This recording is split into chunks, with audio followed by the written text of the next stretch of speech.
Alright, this is going to be a review of the Go Professional Phantom Vision customized case. I was asked to do a review. I've never done one of these before, so I hope you like it. But I'll just go over the aspects of the case and how it's put together and what will fit in it and how. As you can see, it's a big heavy plastic case.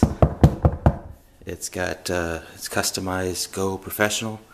It has a Vision custom foam insert, which I'll show you in a minute. But all of this will fit in there with room for even more stuff. So let's get right down to the case. It's got several heavy hinges. It looks to be metal rod through these plastic teeth. You can see there's one on each side, and then there's a heavy place where you can set it on the floor, and for some reason there's a hollow plastic insert there. I don't know what would go in there. Maybe there's a wheel attachment, or maybe you would put that on some kind of dolly and stack them several high. I don't know. It also has these heavy ribs, so I think you'd be hard pressed to perforate this. It's best described probably as the same thing like a big garbage can that you'd roll out to the street is made out of. It's the same kind of thing. On the front, you have a big heavy handle, and of course it looks like there's probably a metal rod in there too. I don't know what this thing is. It looks to be some kind of vent.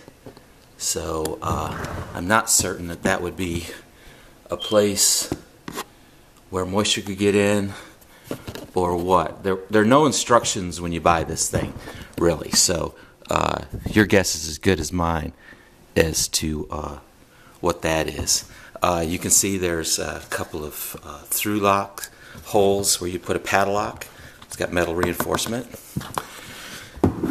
The hinges are quite stout. You got a little catch. You can open them, and then it seems to be the top is somehow loaded a little bit, because it will stay up on its own without a problem. And see, the top is this kind of low-grade foam. It's not really adhered in there. It just sets in there, but it seems to stay up. But this is that stuff in cheaper cases where you can peel it away and customize the case.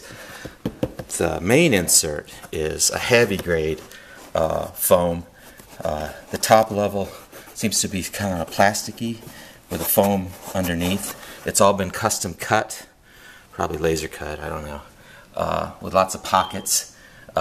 These little guides for your propellers, so you get in perfect alignment, because as you'll see when you get the copter in here, it's going to be close to the edges. This whole thing does come out, so I'm certain that they buy these, and then somebody else makes a variety of inserts for these things. But it seems to be pretty solid.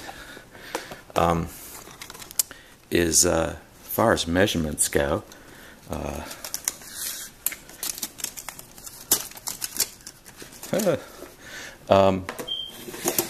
it's a little over 20 inches wide and a little over 14 inches deep, barring the hinges. That'll add another inch or so. And then if you close the lid, the depth on the outside is about 9 inches, and the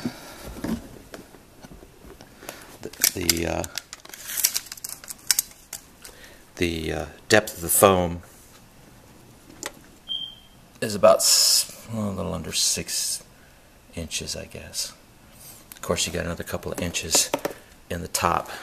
From what I see, that the copter doesn't really contact this foam. So let's go ahead and start putting some of this stuff in here. I did discover that there is a sequence to this as far as getting the quad and this big remote. I'm using the Vision remote, of course, which has got this arm for the iPhone and the Wi-Fi extender. You kind of have to position it. You have to bend the antenna over. You have to position it so that it will slide into these grooves. You see this goes way down in the bottom. Now when you put your copter in, you're going to have to kind of,